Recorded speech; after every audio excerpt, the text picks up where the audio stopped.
Well, I think a lot of people can relate to if you're at a place for a long time and you don't get raises for a long time, and then someone else comes along and someone new, they come in making the same that you're making or a couple dollars less than you're making, and you worked just as hard at that job for so many years, and it kind of makes you feel like you're not worth it. And I think that there's places that have regular raises and things like that, and there's that saying where if you want to give yourself a raise, you have to leave and you have to get a job somewhere else. And I think a lot of people do that, but I think that it comes down to money. People don't want to pay that much money, and then if you want benefits, and if you go to a huge hospital setting, then you have a big corporation that you're dealing with, and maybe you don't make as much per hour, but you get better benefits. Or you go to a smaller owned place and maybe you don't get benefits, but you get better money per hour. No, I don't think so, because it's not the patient. I mean, you go into healthcare, and I think a majority of people go into healthcare because they want to take care of people. And it's true that a lot of people go into healthcare because of the money, especially now with the COVID happening. There was a potential for nurses to make a great deal of money, and a lot of the traveling nurses did that, and the object was money. The point was money, but at the same time you're still caring for a person, so you have to remember that you should go into it to care for a person, to be that person. But sometimes people, they want to make money first, and that's sad for a patient that has someone that cares more about money than the patient. But I think for the most part, I've come across many nurses who are compassionate towards the patient. I went to Palos Community Hospital, which is now Northwestern. It was bought by Northwestern. It was a small community hospital, and again, it was a small community hospital, and it paid better being a CNA there than it did at Loyola, which brings me back to like a smaller place. And then they were bought out, and then when they were bought out by another company, well, then raises stopped and things like that slowed down. Perks went away. Yes, there was. Well, Palos was, from what I know, what I understand, was run by nuns when they opened, and continued to be run by nuns. When I arrived there, it was still run by a nun. Oh, brother. Estimate maybe 2003, maybe. And it was, I heard about it when I was moving there. I just happened to apply there because I saw they were hiring. And when I told my coworkers at Loyola, they were wondering how I got in there. Some of them asked how I got in there. Who do I know? And I said nobody, because they said that's kind of a place where you get in if you know somebody, and once you get in there, you don't really leave it, because the raises were nice and they had perks and things like that made you want to stay. And it was run a certain way, because the nuns don't mess around. So it was kind of like a family type setting, and people who go there stay there. When I got there, a majority of the people I worked with were there for years and years. And I actually had families of patients ask me, how did I get in? And I just applied, and I was lucky enough to just get in when they told me they'd applied for years and were never accepted. So now I don't know if it's that way now, because they were bought out by a bigger corporation, Northwestern.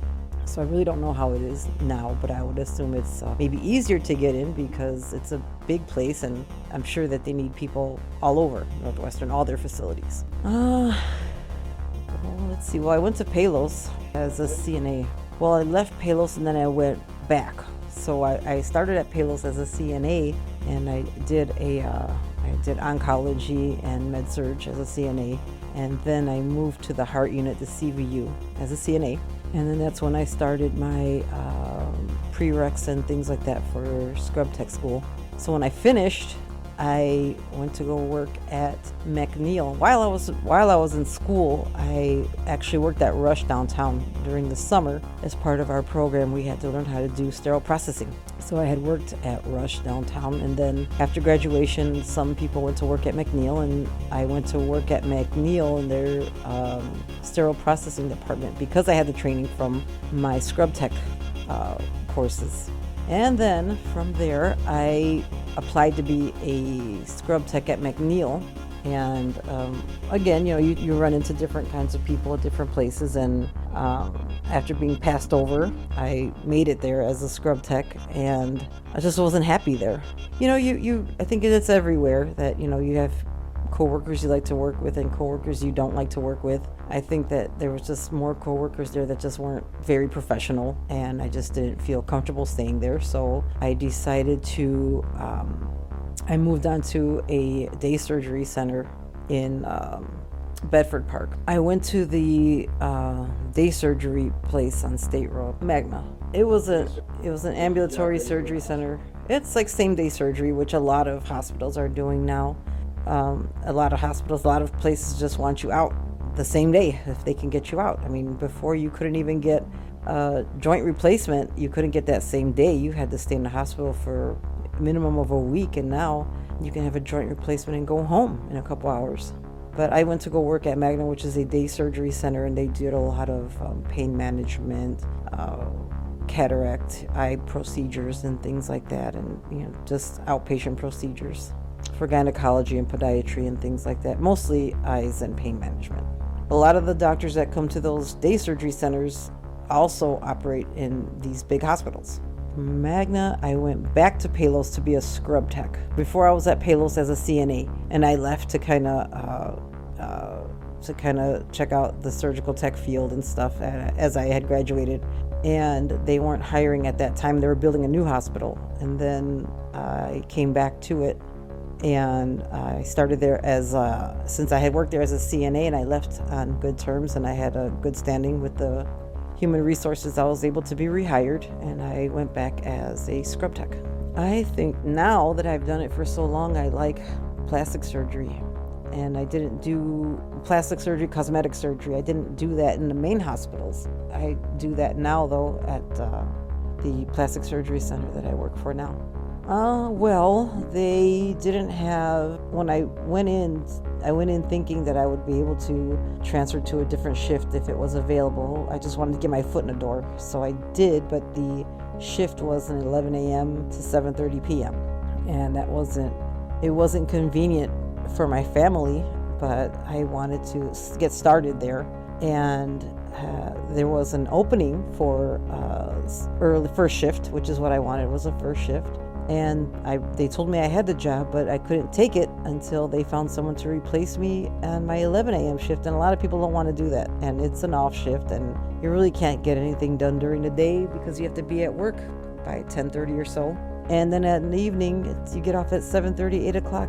Well, a lot of times I didn't get off at 7:30 because there's nobody to relieve you, and you just have to stick it out and be there until they tell you can leave. So that was even more inconvenient being a single parent. So I didn't want to do that. And and you come across a lot of different personalities when you're working in a big hospital like that. You have some doctors that you don't mind working with, and some doctors you'd rather not work with. So I went into a room, and the surgeon said, "Who are you?" And I said, "I'm the scrub tech." And he said, "Well, I don't know you. I don't want you in my room." So I walked out, and I went back to the lounge, and my supervisor walked by, and he said, "What are you doing here?" I said, "Well, he doesn't want me in his room because he don't know me." He said, "Well, you're all that there is. You're all that's left. You have to be in that room. You're going to have to tell him." So he walked me back to the room, and he explained that there is nobody else, which I felt like, well, I guess if you're all that there is, then I guess I have to deal with you, which didn't make me feel good. It didn't give me a good feeling. And then there was that awkwardness that you just told me you don't want me in the room, and now I have to stay here because my supervisor told me to. You don't want me in the room, and I don't want to be in here any more than you want me in here, but we got to get through this together. And, again, you're there for the patient, but the patient's asleep. It's not like you're talking to the patient, but you're there for the patient, and your first priority is the patient. Well, I think he could have been more welcoming. You do come across some doctors that like to teach, and they like to explain as they go along, and I enjoy that because you learn something, and it makes you more, you feel more included in what you're doing, and you feel like you're getting to know not just the service that you're in, but you're getting to know the surgeon and their work ethic as well. I didn't like the schedule wasn't working for me, being a single parent, and you have to work you have to be on call, you have to work holidays. And I remember that time that I was there, I when I was a CNA, you worked, say the winter holidays like Christmas and New Year's, you worked one or the other. Well, when I was scrubbing at Palos, they're telling me, well, you have to work both. And I said, well, that's not fair. I thought I would work one or the other. And they said, well, that's what they voted. And I still don't know who they are, but they said I had to work Christmas and New Year's, which took me away from my family for both holidays. And I wasn't happy with that because I wound up getting called in, of course. And all they could tell me was, well, that's the way it is. And, well, if you don't like something, you got to change it. It's not that I didn't like some of the people I worked with. I enjoyed a lot of the people I worked with. But if you can't get that kind of a schedule or some kind of a compromise, which I just don't think that it was fair, then you leave. And since they didn't want to work with me, I had this first shift job, but they still wouldn't let me take it because there was no one to take my 11 a.m. space, my position there. So I went back to Magna. Magna, again, I left there on good terms, and they said I was always welcome to return. So I knew that would be Monday through Friday. So I decided to return there. And that's when I decided that I wanted to be someplace that I would work Monday through Friday, and I would have weekends and holidays off to be with my family. So I knew I could do that at Magna. And then again at Magna, so I went back to Magna. And that's where I stayed for a little while until I wound up at a cosmetic surgery center. Well, after being at Magna for a while, it's the same. It was the same thing. A lot of times we only did eyes, which is interesting, but you kind of want to do something else. So there was eyes and pain management was the two main things that they did there a lot. And after a while, you kind of get a little tired. You get a little tired of that. And like I said, there's different personalities that you work with. And sometimes you get tired of working with those personalities. So I thought that it was time for a change, and sometimes, you want to make sure that I like the people that I work with, but sometimes you want to make sure that they're on your side, and sometimes they're not. So I think that I wanted something else, and I was ready for a change and looking for a different service, a different area besides just eyes and pain management, which I didn't even really do pain management a lot. I did mostly eyes.